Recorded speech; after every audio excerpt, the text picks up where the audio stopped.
Hello, this is the Heart Now is Spurs podcast. We are live on TikTok, Facebook, Instagram, and YouTube. We are across all platforms after a dismal Ipswich performance. Whew. Kev, talk to me. What happened? What went wrong? What went wrong? What went wrong? The normal Spurs situation went wrong, mate. I think we all in our group chats kind of knew what was going to happen. I mean, I've done a post on Instagram yesterday. If you didn't think this was going to happen yesterday, then I'd have to question: Are you proper Tottenham? Because it's a very proper Tottenham thing to happen. Yeah, not surprising. You know, don't get me wrong. I had them back to my last man standing. Fucking eight out of an £800 last man standing with Spurs.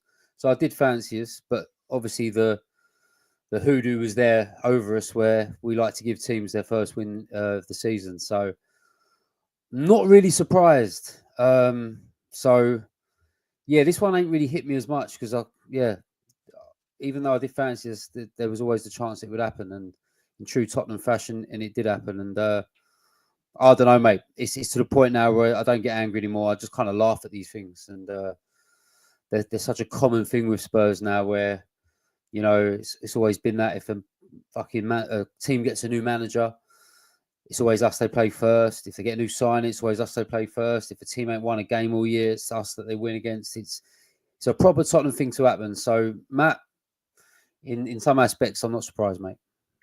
We'll wait for TJ. TJ is coming. He's on his way. Big Ange on TikTok says, I think we're just inconsistent.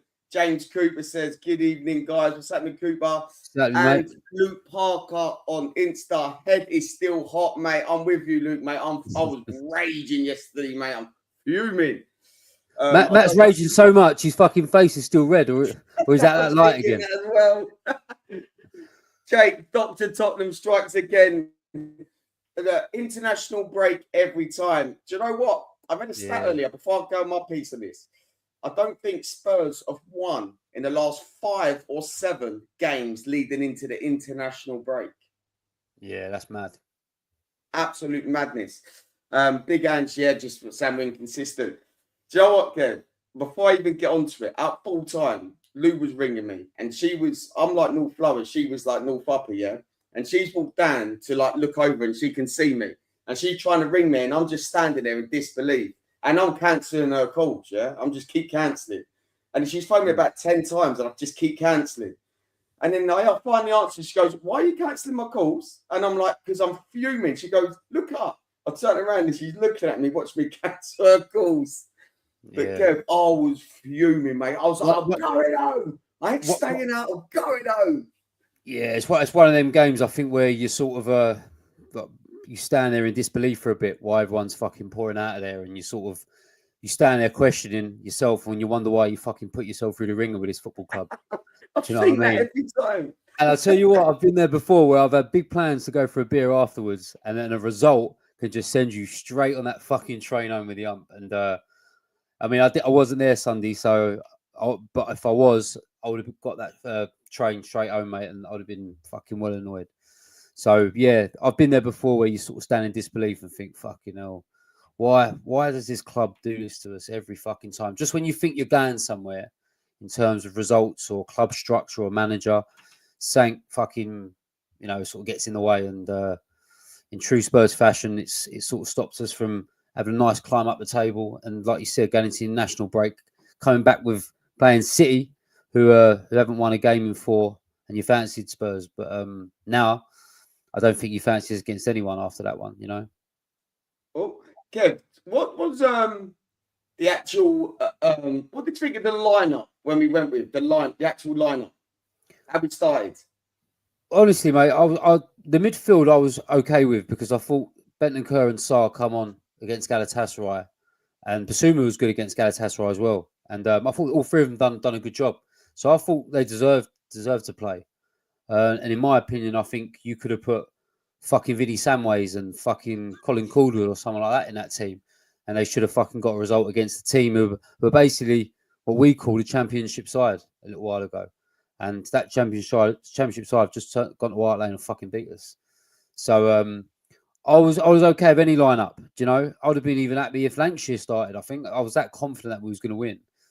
So, was it a case of us going in there thinking that we was just going to turn them over, and they sort of, sort of got us by surprise in certain aspects of the game? I always knew they was going to score in that game.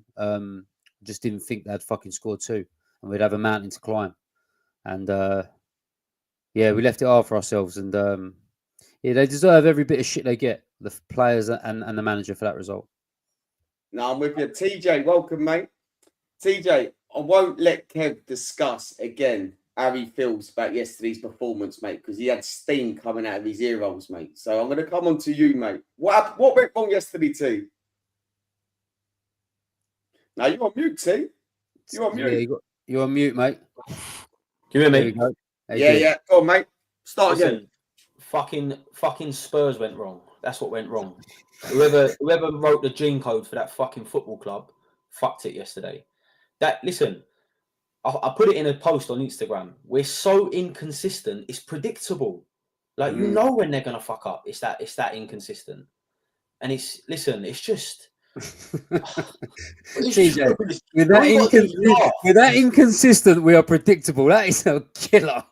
It's true. It's so what an analogy. True. But listen, we're just at that point where I don't really know what to say anymore. Like we've had every manager, we've had all the players, we've had every system. The only thing that ain't changed is the establishment. And I mean, some people are saying that's the one thing that's going to cause this forever. But at the end of the day, there needs to be some accountability for the players on the pitch at that time. Like that's near enough the same team that played Villa and spanked them 4-1 and looked like absolutely red hot. And then they go out and do that against Ipswich. I just don't know what you get with them anymore. Like I don't want to sit here and rant and all that, but I mean, no disrespect to Ipswich, but come on, man, they're a fucking championship side. They've literally found their way into the Premier League and they're taking points off Tottenham. Palace done the same at Tottenham as well. Fucking embarrassing. And then you've got the Palace result. Oh, mate, listen. For me, there's a lot of things. I don't know how much you want to get into it, but I think defensively, when Van der Ven ain't there, the system don't work. I just don't think it works. I think Dragusin doesn't have the ability to play that. Mate, he was getting dragged wide so much in that game, Dragusin. So always on. He's meant to be a centre back. Had a stinker at Galatasaray, we had a stinker. Fucking hell, mate. And I'm gonna make a claim here, and I can't wait for the comments after this one. Romero's a fraud. Romero's a fraud. Big statement. The guy is not up to scratch for this football team. Like he has some showmanship. Every now and then he'll put in a great tackle or a header, and he wins like a last-ditch challenge. But his overall mental gameplay isn't really there for me. Like he gets dragged out of position constantly. He's rash, and I don't know. I just think there's a lot going wrong in that centre defensive area at the moment for me. But you know what, Teach? I thought we had a tough game yesterday against that Delap. I mean, that Delap's a big boy. And, listen to yourself, man. Who the fuck's that? That's Rory Delap's son. He absolutely bullied us, mate, yesterday. Absolutely bullied us. Yeah, I think that's where when Romero meets his match, I think he quietens down a bit. He's normally the one who's in control of his man. You know, he likes to leave things on people. I thought that boy yesterday gave him a fucking rough time. And I think Romero went in his shell a bit yesterday. And you can't do that against anyone if this is a World Cup winner we're talking about. So yeah, I agree. I think he definitely let us down yesterday and has done in some games this year, key moments. Do I think we're a better team without him? Probably not. But not just him though, Tej. There's so many others that really need to fix up because they're probably going to cost his manager his job. 100%. It's a mentality thing. Matty, someone in the chats just said, who do you think played well for us? Yeah? Yeah. Go on, mate. I think the only player that I saw that played well was Porro. He's the only one I thought had a good innings, and even that weren't the best. I don't really think anyone else played that well. I really don't. No, I don't. 2 seconds, guys. We've got flying through on TikTok. People are flying through on TikTok. We've got Bill Nicholson, Pub, Luke Parker, Miss Jade. You've got H. You've got Matt Chorley, all flying through. Beat Villa. beat Man City, lose to Ipswich. Proper Spursy thing to do. Agree on Ramiro. Said it for months. Individual, great player, but poor defender. Matt Chorley saying that. Ramiro's a player to watch. Defo. I've got my doubts about Ramiro. Let's go on to Ramiro, actually. But actually, let me say my piece on the game yesterday, yeah? So I believe, I know we've spoken a lot of chat. I believe us fans were a big part. I know Ange took all that yesterday, but I think us fans were a big part of that problem yesterday. We could blame the players as well, but us fans walked into that stadium thinking we were going to roll them over. No atmosphere whatsoever. And this isn't just the first game. This happened at Villa and a couple of other games as well, where the atmosphere picks up second half. But there's no excuse why the atmosphere has to pick up second half, where I feel we should be making that such a hostile atmosphere from the first whistle. Our atmosphere at home right now is dreadful. Yeah. Matt, we said yesterday in the group chat, and I'd like to hear what other people think about it. The reason for me that ground is what it is in terms of atmosphere is because you do not have people like me and you in that stadium. We don't have the old White Hart Lane heads in that stadium. That stadium, White Hart Lane, was what was it, 36,000 people, half of what that stadium is, and it was fucking louder than that stadium. The new stadium I'm talking about, and it had half the people in it, and that sort of says to you the certain type of people that were in it. Now, I'm not knocking anybody who wants to go to Spurs and pay £200 for a seat to stand there and be quiet and not sing or anything like that. But it's kind of a business now. You're kind of getting certain people in that stadium and tourists and stuff that don't really understand the way of getting behind the team. They're sort of there for a day trip. And I think that makes a difference in that stadium compared to White Hart Lane. Even when you go to the old stadiums like Everton this year, Nottingham Forest, TG were Nottingham Forest. How loud was that the other year? It was like it's these old school stadiums that have the old school people in it. And these new stadiums, for me, and these are new stadiums that I've been to away with Spurs as well, they suffer because it's not that clientele that's inside. And the normal guy like me and you are not going to pay £200 for an Ipswich ticket to sit in a box. And some people are, and they are the people that wouldn't know how to string a song together or get behind the team in that sort of way. So that is, for me, is a reason why the atmosphere is as dead as it is. And do we need a good atmosphere to beat Ipswich at home? I'm not so sure. If this was a derby or something like that, or a massive proper game, I can get it. But Ipswich, we should be able to beat Ipswich with fucking 10 people in the stadium. No, I agree with that. I agree. But why does it always take us to the second half to the atmosphere to lift up? I think we've conceded. What was it, a stat earlier? We've conceded in the last 15 games. We've conceded first in 14 of them. Yeah, you've answered your own question. That's the atmosphere is killed because we concede, and then we're left fighting it, and the fans are just on edge. This is what this football team does to us. Like, you get this nowhere else as a football fan. No other team, unless you're an England fan as well. It's the only time you ever get this shit. Do you boys not think the atmosphere is quiet even at 0-0 in games? Like, I'm talking about your games at home. But that's what I mean. Even at home, why are we not trying to push that team over the line to get the first goal from the beginning? We're so quiet. My opinion is different kind of supporters. My opinion is different. It's a different kind of support in that stadium. I mean, you could go in the old White Hart Lane Stadium and you could be playing fucking Swindon on a Wednesday night, and that fucking ground would be pumping from the off. It just isn't like that in that stadium, and we expect that because we've been to the old stadium. People that have never been to the old stadium, this is what their normal is. And anyone new that goes to football or starts going to football or goes to their first Spurs game in that stadium, that is a normal for them. For us, it isn't the normal. Us is a hostile fucking fortress that Spurs used to be. It isn't like that. And, you know, I agree that the players need the supporters sometimes to win games. And if the atmosphere ain't there, it just doesn't help things, especially when you're 2-0 fucking down. It's not the reason we lost the game, though.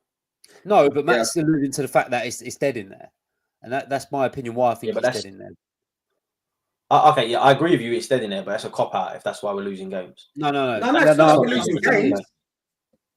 It's not like we're losing games. I feel like our home crowd, if they want to make it a fortress, our home crowd needs to lift up, doesn't it, from the first whistle?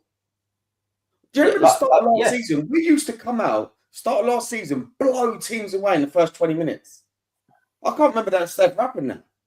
Yeah, maybe it's just it's a naive fan base in there now that think we're entitled to win any game we play, especially against the sort of minnow teams. But I mean, if you've been going as long as we have, nothing's a given at the moment, no matter who you fucking play, and especially a team that ain't won a fucking game all season. There is not one of us in our group chat that we're in thought that we was gonna there was a chance that we could lose that game. Everyone said it in the group chat, and that's why we say the things well, because we're stained with fucking disappointment of this sort of shit happening for so long now. It's becoming normal. For me, it doesn't shock me anymore. It makes me angry still, but it don't shock me.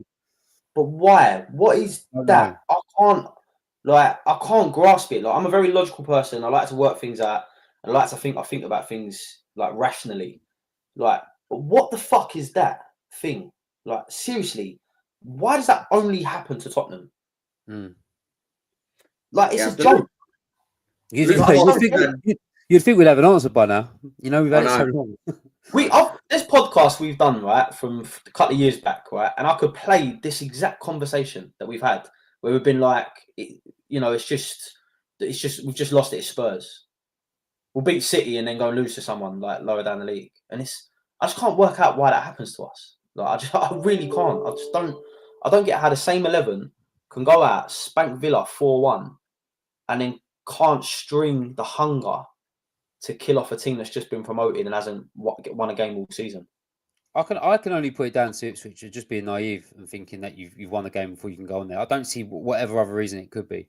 Do you know what I mean? And I also think that if a team like Ipswich have got a really good coach, there are ways to play Tottenham and beat Tottenham. I find Spurs are a team that you could watch in a room a couple of days before you go and play them, and you could work out how to beat Spurs. And with our tactics being so gung-ho, we're always going to concede goals, and it's just about if we can score them. And obviously, we couldn't score enough to get back into the game, and that's another issue that he'd have to fucking address when he gets them back. Yeah.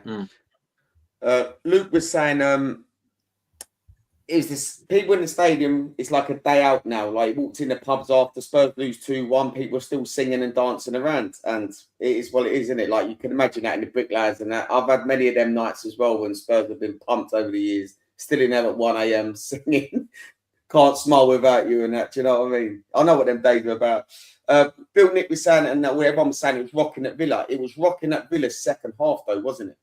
First half, it wasn't that loud, was it? Against Villa. You was there against Villa when you too? He's calling me out already. No, I weren't. No. Calling me out already. No, I don't. I've been to a few games, mate, recently. That's it. We can't. We got started. But like, do you think Maddison should have started yesterday? Like, I think we're all trying to figure out an answer what went wrong yesterday, and I don't think no one knows. I don't think there is one. I think it's a mentality issue. I genuinely do. I feel like it's like Kev said. Kev refers to it as naivety. I just refer to it as a weak mentality. In that, I feel like the players.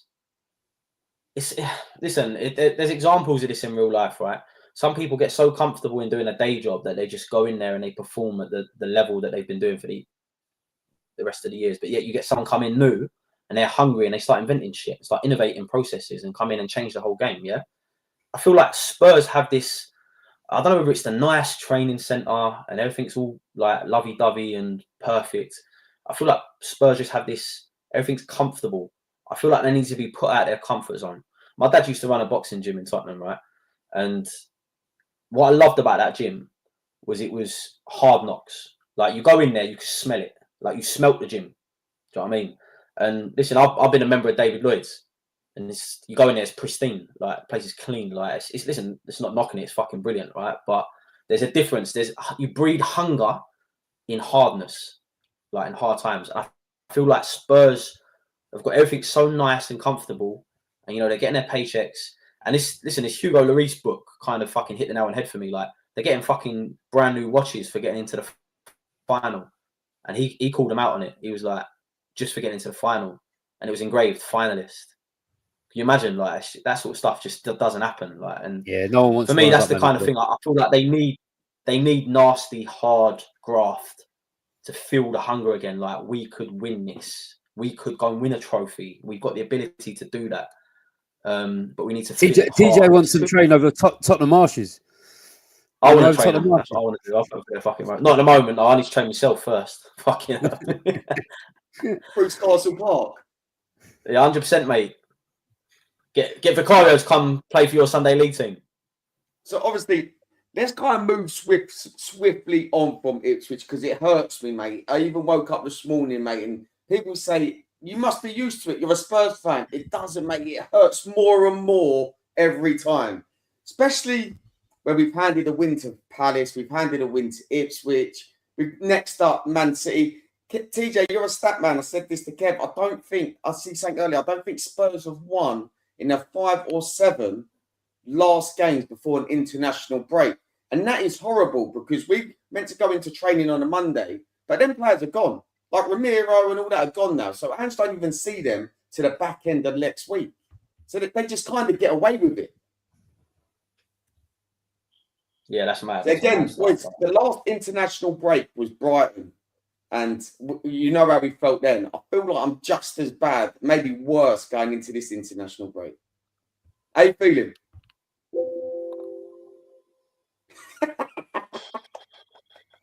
No words. It's tough, mate. Kev's frozen. No, I'm fucking wondering who's asking the question to. Both, mate. I'm trying to just find out any answer, really, mate. Like, because I can't be feeling this low by myself, mate. I'm down in the dumps.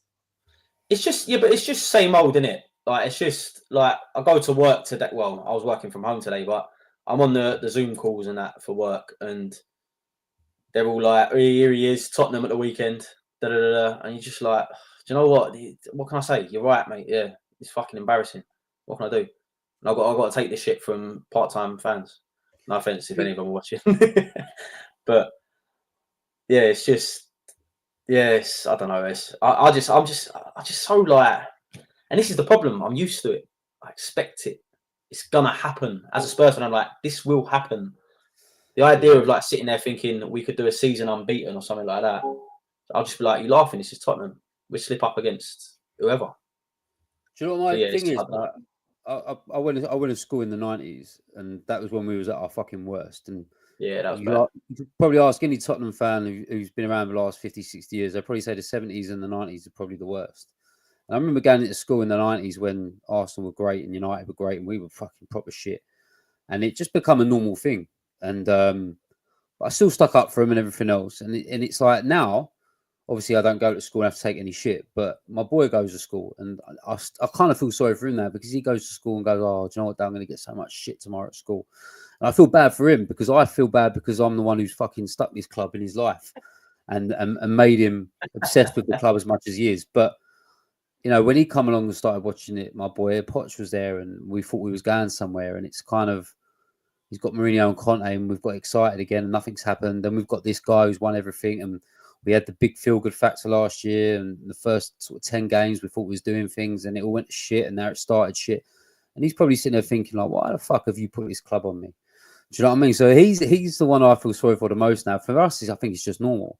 But for someone of his age, you know, it's like, I get it, and I can get why he gets annoyed and upset about it. Do you know what I mean? We probably want to rather stay at home and play fucking FIFA or Fortnite than go down to Spurs at the moment. Do you know what I mean? And that's what he's doing.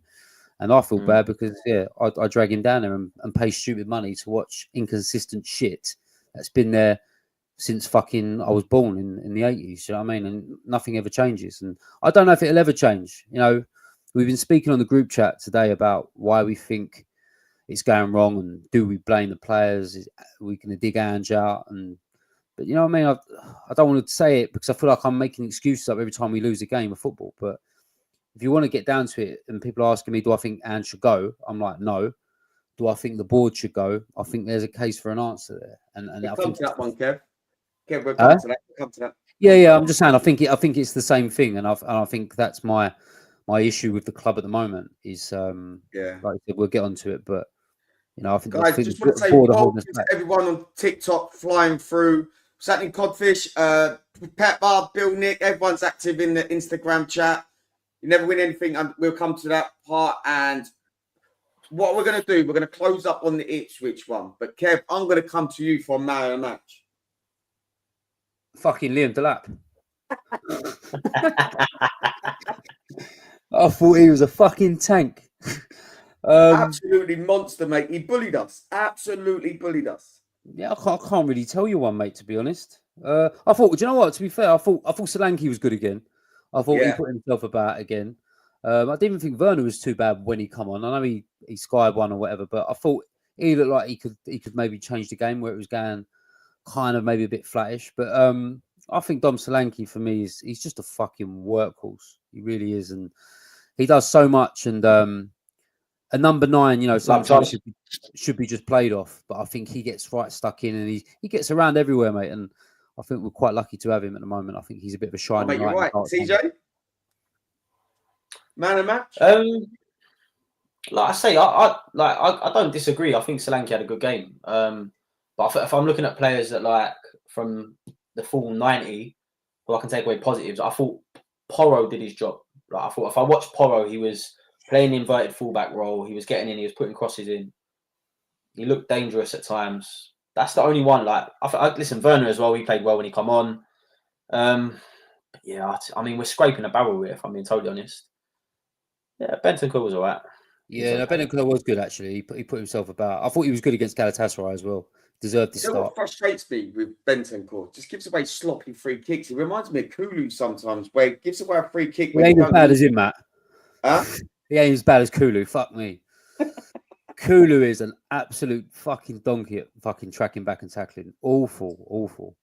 Mate, I'm struggling to find the man match, but my man match would probably be Solanke as well. I thought he's like Mr. Consistent at the moment. He's the only one that you can probably be like he's played well. I thought Kulu had a quiet game yesterday, but yeah, I'll probably go with Solanke as well.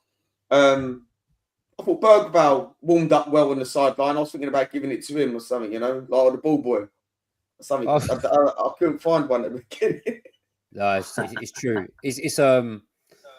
It's one of them days where you don't really want to give anyone anything because you're so fucked off with the result. I know we do it because we've got to do it and pick one out, but yeah, no one really deserves fuck all after that. Papa Sarr, some people saying Papa Sarr man of match. Reckon? Yeah, not too bad. Yeah, it was okay. Another guy I thought had a good game against Galatasaray and deserved this start. Champagne moment, TJ. The minute silence for the Poppy. Yes, boy. Yes, what a shout. What a shout. Yeah, I'll go with that as well. No, that's an easy cop out there. That's an easy cop out. We've got to pick something. It's not. I fucking loved it. I mean, it's got the goal in it. That's what else did they do? I thought, listen, do you know what? Sonny weren't bad, you know. He created a lot. He just didn't put anything away. But I'd say, yeah, the goal. It's Wales, man. Fucking, there's nothing else there. No, there ain't, is there? No, I'll go with TJ on that one. I think the goal was about it. Yeah, nothing else for me at all. Let's go with a dick of the day. Kev, start with you. I'm probably going to say Ange, if I can say Ange possibly. Am I allowed to say the manager? Yeah. So you are the TV. Yeah, I just thought it was another performance for me of, you know, maybe not getting them in the right mindset. Yeah, listen, I think a lot of them are in their comfort zone massively, and for me, it's down to him to maybe straighten them out a bit. What TJ's saying about, you know, making them work for it a bit more. I think there's a lot of them in their comfort zone, especially the young boys. I think they might be different to the senior players actually, but some of our senior players I think are comfortable in there, and that's down to him now to straighten out, bring down a peg or two. His halftime chats, I mean, they've got to be better at 2-0. I know we come out the blocks flying, but tactically, I thought his substitutions again, maybe not at the right times, and maybe not changing. How can I put it? Maybe not just going, you know, sort of taking a player off for a more attacking threat. You know, like we said about the Plan B stuff. I think in game, if you're 2-0 down at home to Ipswich, I mean, any other team in the Premiership who in the top 3 or 4, 2-0 at home down to Ipswich at home are coming back to win that game, and we didn't. And that's on him, and he's got to own that. And it's now he's got to somehow get them back into perspective for the next game. And do you know what? It wouldn't surprise me if we win the next game either. But for this game alone, I think losing to Palace was bad enough. But Ipswich, you are definitely my dick of the day for not even getting a point at home to the fucking Tractor Boys or whatever the fuck they're called. Oh, it's hurting him. TJ, go on, mate. It's hard to see past what Kev said. Like, he's so convincing. He's made him my dick and day as well. Yeah, it's just tough, really. Like, I think Dragusin's another one, though. He just looks lost in that position. In a position where, you know, you're meant to be commanding, you're the last line of defense, literally. I just felt like he wasn't up to scratch. Like, I feel like he was a weak point. Him getting dragged wide. Watch the highlights of that game. If anyone gets a chance, rewatch the highlights of the game and watch how often Dragusin gets dragged wide. That if you've got any young listeners or people that coach young players, that is what not to do as a centre back. Is get dragged wide by the players that are playing overlaps and crossovers. And at Premier League standard, you shouldn't be doing that. But his confidence is in tatters at the moment. Yeah, it's tough, man. Like, he's not like he's only getting a look in because one of the others is injured. But and I feel harsh giving it to him because I feel like the team was shit overall anyway. But yeah, he was quite bad for me. Dragusin was a reason a lot of things went wrong in that game. Yeah, he would be my pick of the day as well. I think he's just a liability. He's just like an old school back. He's just a liability. P Master said Drags is dog shit. It's nice of him. You got someone else. The Moldsy 83 drag queen, as I've named him. I've named him size of the fella, and he gets bullied. Been disappointing since he's come to the club.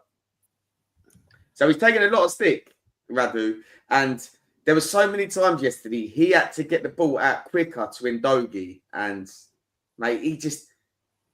Kev, what do you reckon of Radu?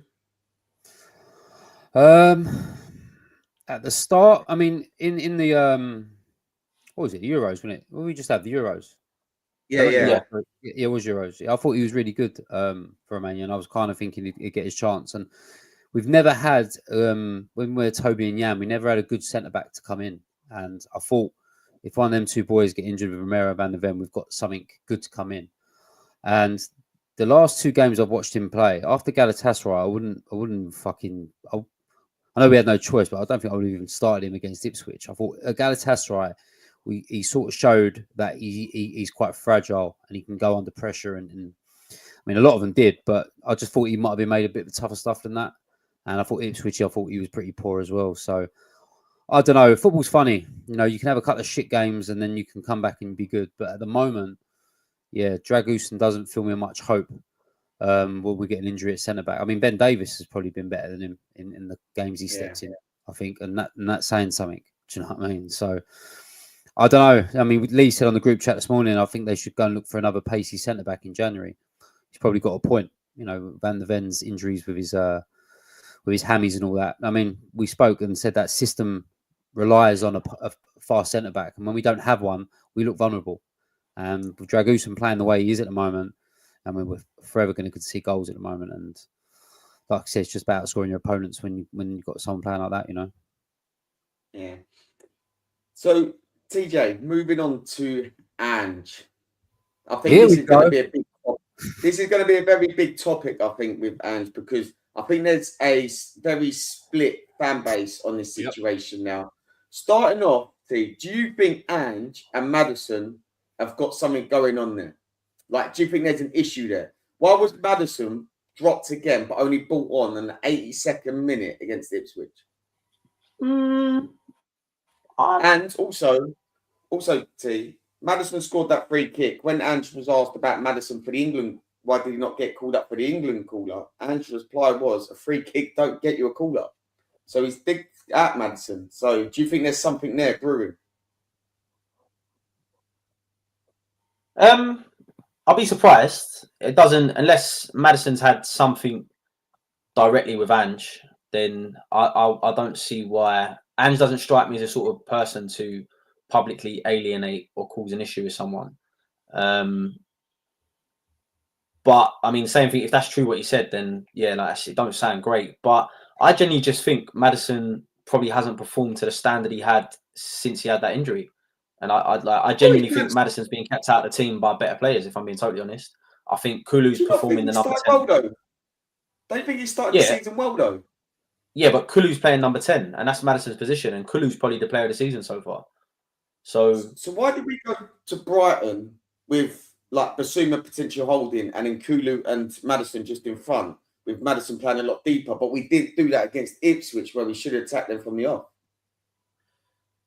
I mean, yeah, this is a question for the manager, right? Like, I totally agree. I feel like, especially at home, like he kind of rotates that midfield to have like, and it's strange because it's either covering, like, because obviously he never plays defensive, but he plays like a covering midfielder with more attacking ones, or he plays like a holding midfielder with a central midfielder and an attacking one.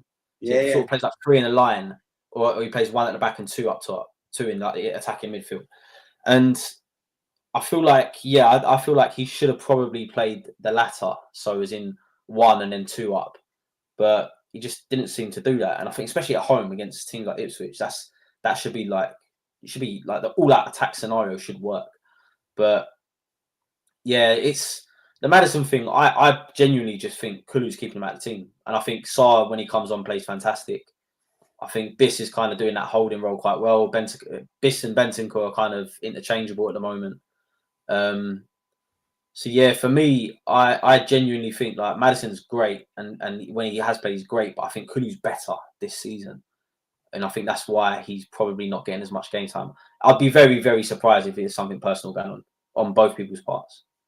Yeah. Do you not think he picked that midfield, Ipswich, from how the midfield performed at Galatasaray? Because I thought Maddison was shocking against Galatasaray. Another one who I thought it's a different game, though, isn't it? It's a different game. Maddison will turn up at home. Yeah, but he should turn up everywhere, Matt. This is a player that we've been crying out for. We paid and we got him quite cheap, I thought, as well, 40 million for what he was at Leicester. And I thought he'd be better than he is. I thought he really would take games by the scruff of the neck and get us out of the woods when we're in the shit. And I don't get excited when Maddison's in the team. I don't feel like he's not the sort of player where I'm like, well, you know what? I'm glad he's in the squad now. He's going to be a game changer to stay. I think Maddison for me is just like that at the moment. I mean, like Ange said, a free kick doesn't get you the England squad. I mean, did you think he'd get in the England squad? Because I fucking didn't. I don't think he had a shout at getting in there. He's not been playing enough. He's not been playing enough. Yeah, well then he's got to ask himself why he ain't playing enough. I just think he should be more influential in games than he is, and I think he's got that likability factor about him where he's a bit of a lad and he loves the club and he does all these videos and shit like that. Gets his kid out in Spurs stuff and does all that great. But I'd rather you fucking go and assist me 3 goals in the game and be consistent scoring free kicks and being brilliant and getting the England squad. That's what I'm more interested in. And I don't think he's been as good as I thought he'd be, in my opinion. Yeah. A couple people on Insta saying, there could be an issue between Maddison and Ange, but a lot of people are saying Kulu's just better in that role and Maddison's not been good enough. And yeah, potentially it could have worked against Ipswich with them too, but we'll never know. But let's move on to Ange then. There's been a lot of talk about this, and I was listening to Talk Sport today, and people are just on him now, and it's building up a lot of press. I'm Ange in all day, and I feel like we've come so far from having managers that thought they were bigger than the club to Ange where he wants to take the blame for the club, wants to take the blame, and he is part of us, and he wants to do well. My opinion on this is there is no more time. There is no more time. That you can't sack him. I'm not going through another rebuild with another manager, another 2-3 years. I'm not going through that same conversation. And I feel like it's now for Levy to now step up and actually give backhands with the here and now players rather than the 3 to 4 years down the line players, What do you reckon? Because I feel like I've got to stand up for Ange because I feel like I know the stats are not looking great, but we've come so far and I'm not ready to go back into another rebuild. Kev, let's start with you, mate. Let's go. Did I, man? Yesterday, the Instagram was going mental. I mean, we'd done a poll and it was, I think it ended up 60-40, that 60% to keep Ange and 40 to go. I mean, that's quite close for someone that was, that everyone was infatuated with last year and songs were being fucking made of him. And, problem is football fans are really fickle. You know, I mean, I had a guy who went yesterday and said, "Oh, well, Angie's name weren't fucking sung once yesterday." Well, I'm thinking, well, it won't be because you've just lost the game. But Aston Villa, I heard his name being called. So I don't know. It's a different type of supporter, I think, that wants him in and wants him out. In my opinion, and the vibe I'm getting from people I hear from, they're just different kind of supporters. For me, I'm really stuck in the middle of it because I'm like you, Matt. I don't want to go through the ringer again of hiring and firing managers because we'll end up in the same spot we was before we got Nuno, where we didn't know who to fucking get, and then you just bring anybody in. You know, you've got to get a manager really, and you've got to trust them. And why the stats are not great for him, you know, I definitely don't think you can chuck him out of a job while he's still in every every competition. Do you know what I mean? We're only 3 points off third. We're still in 3 cups with the FA Cup coming in as well. So it'd be mad to get rid of him now. I just think you've got to judge him on the end of the season. And if he gets dumped out of all cups and he finishes lower than he has, then he has to go. I just don't think there's any reason to panic right now. But the problem is with supporter unrest these days, with social media and everything else, when fans want a manager out of the job, he's fucking going. And That's it. It's a shame that we've got a mad percentage of fans that are ready to chop him already. I don't know. I just want everybody to succeed at our football club, whether it's players and managers. And I never want to see anyone get sacked or get sold. I always want someone to do well. And I'm even Mourinho and Conte. I want them all to do well. And it just didn't happen. But my issue is not so much with Ange. Like I said, it's maybe the people above him that are not helping him in this situation. Yeah. Don't get me wrong. Tactically, I question him a lot. I do think there's things he does wrong in games. But I think there's a lot we do right when you're comparing it to the football we've had over the previous years. So it's a really hard one for me. I get why people say it, that he's got to go. But I also really understand why people say, no, let's just fucking stick with him. It is a bit of a rebuild. We are going to take some shit. But I think the only way Ange stays in the job now is if he wins a cup or the board show ambition in the transfer market in January and get players, good football players in, established players in, that are going to give us a good half to the end of this half of the season coming up, are going to give us a good stab at winning a trophy with good signings, or maybe backing him in the summer with more money. But this whole buying players 3 or 4 years down the line, if that's Ange, then he's fucking in trouble. You know, he's got to be screaming for players like I mentioned, like Eze, I don't know, top centre halves, established players that are seasoned in the Prem. If you're not buying them players now, then you ain't going to win nothing.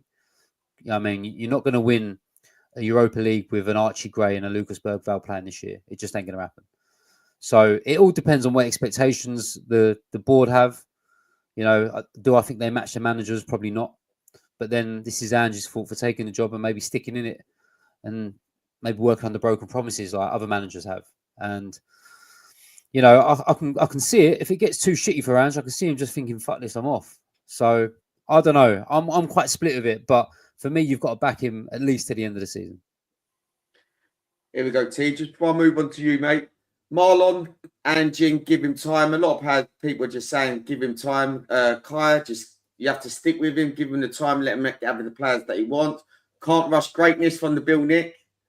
I've also mentioned need Eze, because that's what you brought up a minute ago, Kev, about Eze. Yeah. People question Anjin, and Matt Chorley saying Anjin, and if there was someone, who you going to get? But mate, we don't even need to have that conversation right now, because I think we are just fully Anjin. Well, I am. Kev, you seem like you're in the middle, but more yes. Yeah. Yeah, mine's. Yeah, I'm in Anjin as well, which makes this podcast a little less interesting because I'd love to have a row with both of you about it, but you're on my side. But listen, the thing I'll say this is a knee-jerk reaction from the fans. If you put that poll up, let's say we get into the semi-finals of the Carabao Cup, put the poll up again, see if I bet you get a different result. It's a knee-jerk reaction from a fucking poor result at the weekend, and it's fucking awful, and he has to be held accountable for that, as well as the players. But what do you gain from sacking a manager at this point in the season when he's got the players that he wanted? Yeah, some people say that that's not the case. I personally feel that He was heavily involved in the transfer requests. What do you gain from sacking that manager, bringing somebody else in, and them trying to work with that team under a new strategy, which these players have been picked for the rest of the season? I don't see. Firstly, like that person said, who do you get? Who fucking wants it? If it is a poison chalice, like everyone keeps saying. And secondly, how are they going to get a tune out of Ange's team if Ange can't get a tune out of Ange's team? You're always going to get the little boost, mini boost. You see it at United all the time. They have their carousel of managers. You get a little mini boost for like 3 months, and then that's it. It tails off. And they're in that cycle. We have started to be that team after Poch. Let's break it here with Ange. Listen, on paper, he has a worse record than Nuno did at this point in the season.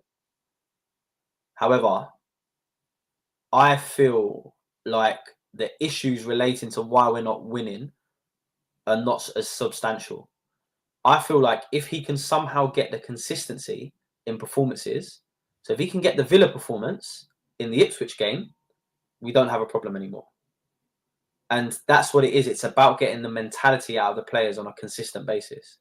I don't think there's a problem with the strategy. I don't think there's a problem with the way the manager's view of the season and how he wants to go up against it. We're literally losing games because we're switching off from what we're supposed to be doing. How can you sack a manager that's still in 4 competitions? We're favourites in one of them. And if we beat United, we'll probably be like heavily favourites in that one as well, in the Carabao Cup. How can you sack him? And let's be fair, the league this year is not going to be won by 90 points, right? So the team that wins the league is probably going to have like 80 something, low 80s maybe. Liverpool already look fucking nailed on. They're fucking 7 points clear already, aren't they? It's a joke. But, you know, them next Champions League places are going to be very open because of the inconsistency of the other teams. We're free. Like, listen, it's fucking typical Spurs. But we win yesterday. We're third now. Yeah, and I guarantee that fucking... Say again? No one's saying nothing then. If we would have won yesterday... Mate, it's my point. You put that poll out after a win, it's going to be 90, 95, 99 to 1%.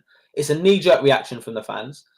I'd love someone to jump in the thing who has the other view and tell me why they think Ange should leave at this particular moment. I think, and I said it on the Insta as well, I think you judge him on the season. If we finish mid-table like where we are now, because of consistent inconsistency, the predictable inconsistency is what I call it. If we still end up mid-table, then the questions will be asked. If we drop out of all the cups, the questions can be asked. But at this stage of the season, we've had a couple of bad performances. Yes, they shouldn't have happened, but better the devil you know. Like, you cannot this quickly cut that manager and expect to have some sort of results within 18 months. It's not going to happen. It's not going to happen. So whether you like it or not, we're going to have these games because of the system he's playing and because the personnel involved don't have the mentality. And they're both fucking issues that need sorting out. But, like, sorry, so just on that one thing about the system, because I do like his system, but the lack of focus on set pieces, the lack of focus on defending from counterattacks. Yeah, something needs to change there. Something needs to change there. Like that's just basic stuff that needs to change. But yes, so you fix those issues, all of a sudden we start getting results in games. But I think the result of that poll being so 50-50 is more of a knee-jerk reaction to people being pissed off at the weekend. And they're fully entitled to it. But they're not fully entitled to want the manager out on the back of it. Yeah, do you know what, boys? I don't think the board have even had a fucking slightest thought of getting rid of him. Do you know what I mean? I think he's in there for the long haul. I mean, if like you said, if league position where he finishes and going out of cups is early, I think everyone's got a right to have a moan, and the board may have to think about it. But I don't think they've got any thought in their heads at the moment of getting rid of him. And why would they? Exactly. He's playing attractive football. He's playing attractive football. People want to watch Spurs. Yeah. No, I agree. So I think But also, when we had Conte and Mourinho, everyone was saying how boring we was, yeah? And fans didn't like it. We wanted an attacking manager. We've got an attacking manager. Yeah, we are inconsistent. There is going to be bumps, but people are still unhappy. Like, I don't know our majority of a fan base and that, but it's, do you know what it is, Matt? I think people, when you talk about Conte and Mourinho, I think maybe they just want Ange to have a bit of Conte or Mourinho's tactical awareness. I think that's maybe what lets Ange down. I mean, this geezer's never managed in the Premier League before, so he's probably learning as he goes on at the moment. But you know, the stubbornness is a problem. I think is an issue. You know what I mean, when he went to that fans forum, he was like, "Well, I'll play my way, and if you don't fucking like it, you won't. It is what it is." I mean, that sort of shit's going to cost him his job. I think you can't defend like that in the Premier League and expect to win games and not concede goals. It's going to happen. And if you are going to play like that, you need to fucking outscore your opponents. So you can't give me Timo Werner on the fucking wing and Brennan Johnson, who I think's really been ineffective the last few games. You know, I just think you need, if you're going to outscore your opponents, you need top players in and around that front line. And I'm talking about Eze as well, just behind the striker. You need top players. And I don't think he has that.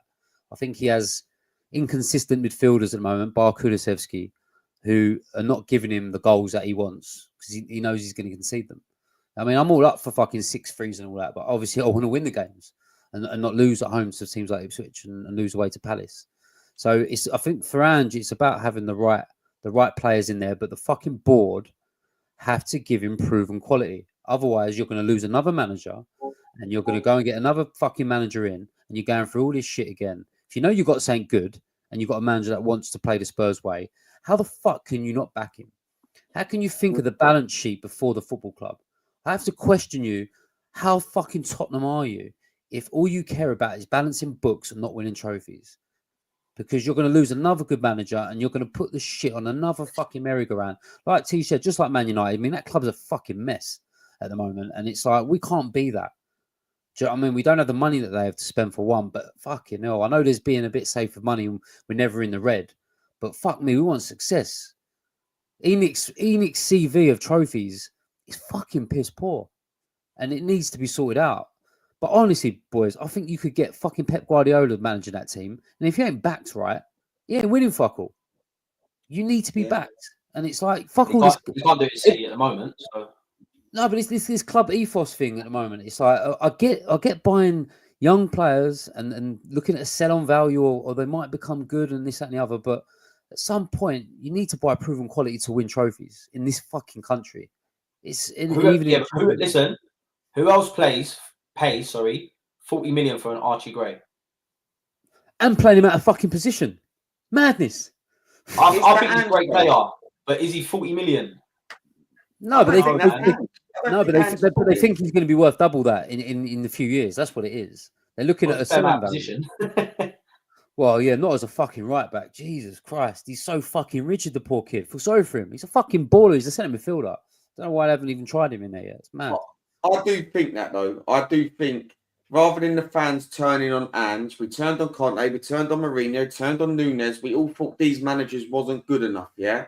Now it's Ange. So something. It's not a manager. No, hang on. I never thought Conte and Mourinho were good enough. I thought the board let them both down. I mean, don't get me wrong. He's hired their managers in to come in, and they are expecting money to be chucked at them. They are them sort of managers. So to hire them in and then not give them the money, fucking, it was always going to end up shit. But these are good football managers. Do you know what I mean? It's just, they just didn't have the money that they wanted to be successful, and Levy didn't want to match their ambition. Where Ange is now sitting there, probably has more ambition to fucking go and win something, but he's afraid to knock on the door and start getting shitty with the board, and that's the problem I think we've got at the moment. It probably cost him his job. Yeah. See, I think rather than going back around this roller coaster that we've been on, I think we need to try and put our frustration towards the board rather than another manager. And we need Levy now to step up and start producing the goods now. Do you know what I mean? It can't carry on going manager after manager after rebuild after rebuild. Before I know it, mate, I've had hair like TJ and we still ain't won nothing. Fucking already have got hair like me. Yeah, you ain't far away, Matt, to be honest. I thought you was advertising McDonald's when you come on. You keep going down the Spurs, Matt, and standing after them full times, mate. Your hair's going to fucking drop right out. DJ, what do you think of Ange's like his after match interview post? I thought you was going to ask me for tips on keeping your hair. Then I was going to say I ain't got fucking glue. He wants to know what razors you use, mate. Oh, get the best Gillette one, mate. No. You use the orange and white pick. Say again. Don't you use the orange and white ones? Are they big? It cuts me them ones, mate. They're useless. Too cheap. Got to buy the fancy stuff when you're proper bald, mate. Not just touching up your fucking V. So, let's go back to Ange's like after match, because he was saying about he's got to change it. Then, like, do you know what I mean? Like, what do you go by? Like from that, what did you take from that? I think he done the manager thing to do, which is take focus away from the players and put it on him.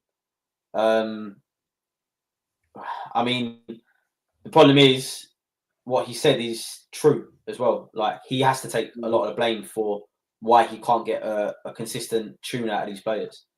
And yeah, I think, listen, he's a very emotional person post match, and you can see that he doesn't look the people in the eye. You can see he's fucking angry constantly. And yeah, he always looks down, doesn't he? He always looks down in interviews. I sit there and think, is there a fucking naked picture of Marco Robbie on the floor when he's getting interviewed or something like that? He can't take his eyes off the floor, the cunt. He's literally just sitting there staring at the floor. But boys, did you see the tunnel cam thing? Someone's filming above, and he's after the game. He's walking down, and he's looking around, and someone said something to him. He stops, and he fucking eyeballed him up the top. Did you know? You not see it? I ain't seen that. No, I like that. No. He just starts getting 6 vision. Someone punted him, and he turned around and fucking said him like he was going to fucking have him, but he ushered him down the tunnel. Someone's times, didn't he? Yeah, I get it though. He is passionate, and he has to own it. Do you know what I mean? He's got no other reason not to. Like, you know, coaches like Mourinho when he was at Spurs, he didn't take it for himself. He put it on the players and the ambition of the club, and so did Conte. To be fair to Ange, he's doing it, but you know, fair play to him. I think he's just an honest manager, an honest guy. I think you can't hide away from the fact that it's down to him why he can't motivate them. But I don't know, man. I'm hoping he does it. I'm hoping he gets it sorted out, because I think there could be a journey to go on with him if he gets it right, and if the board help him.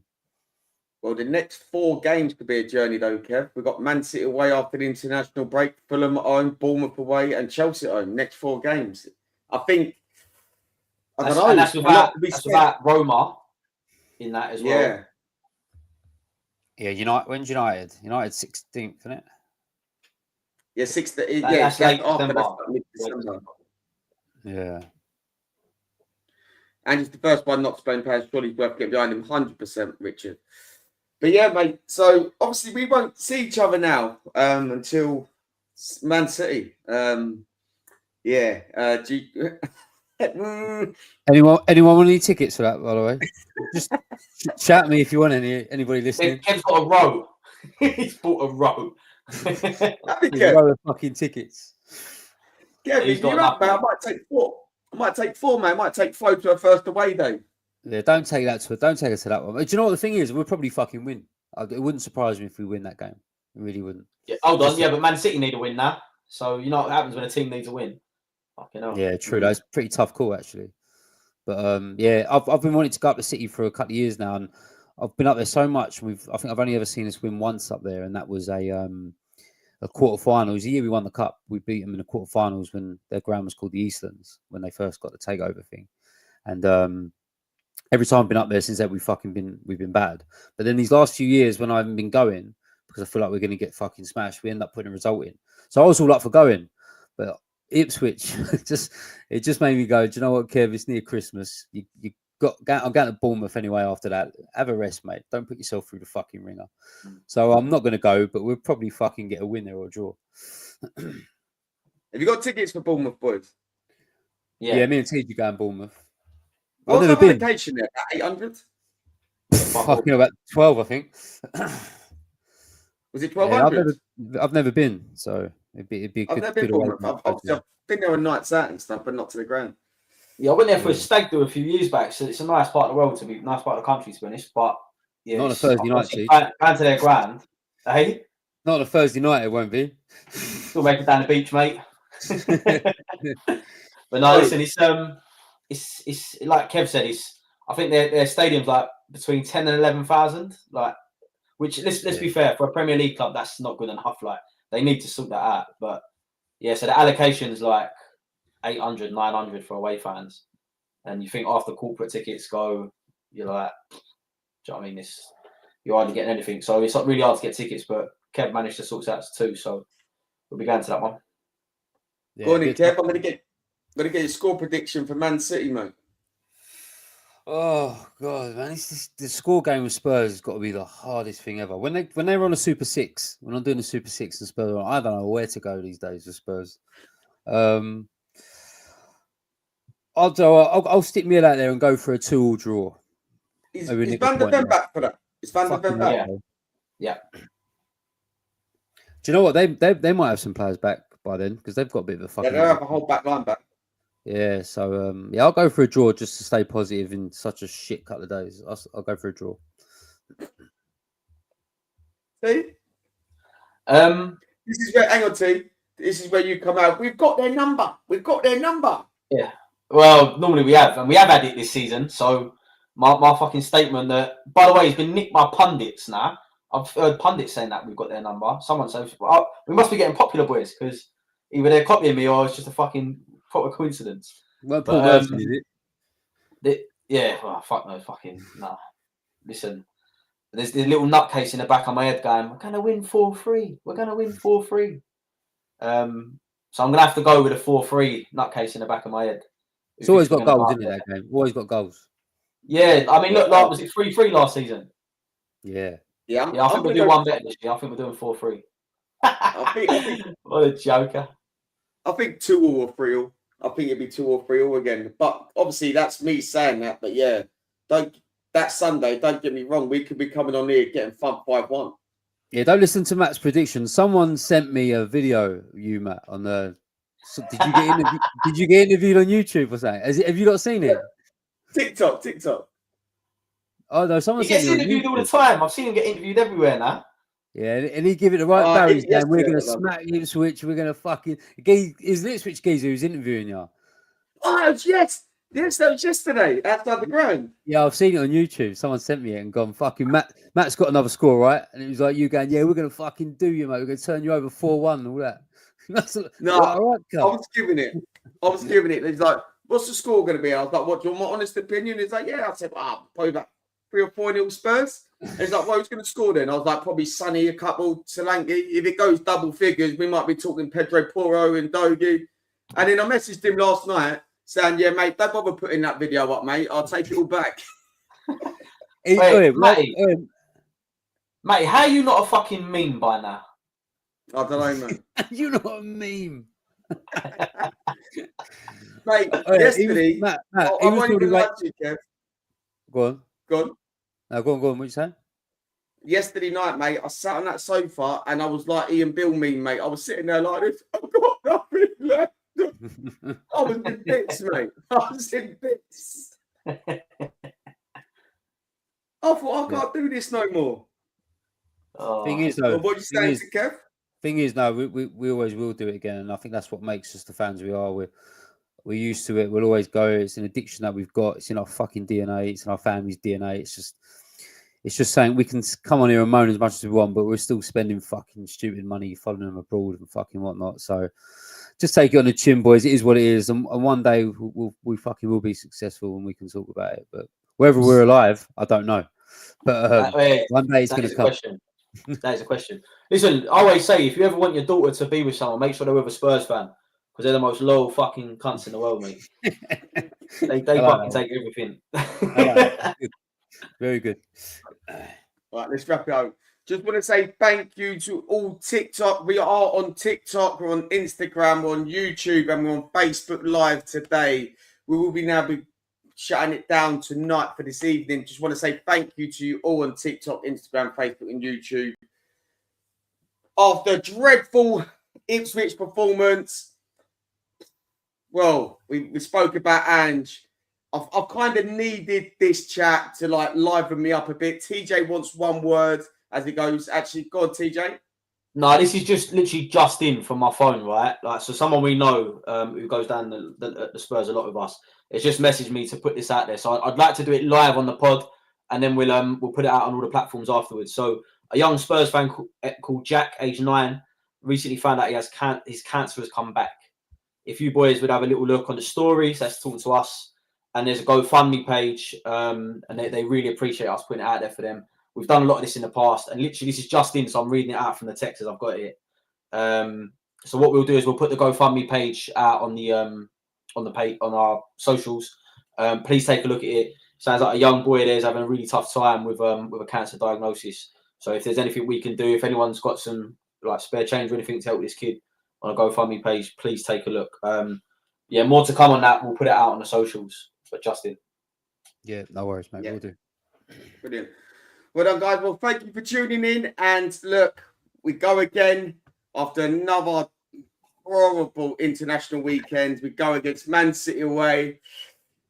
How are you, Spurs? Get behind Ange, you horrible cunts. Get behind Ange. Yeah, mate. Thought he's gone.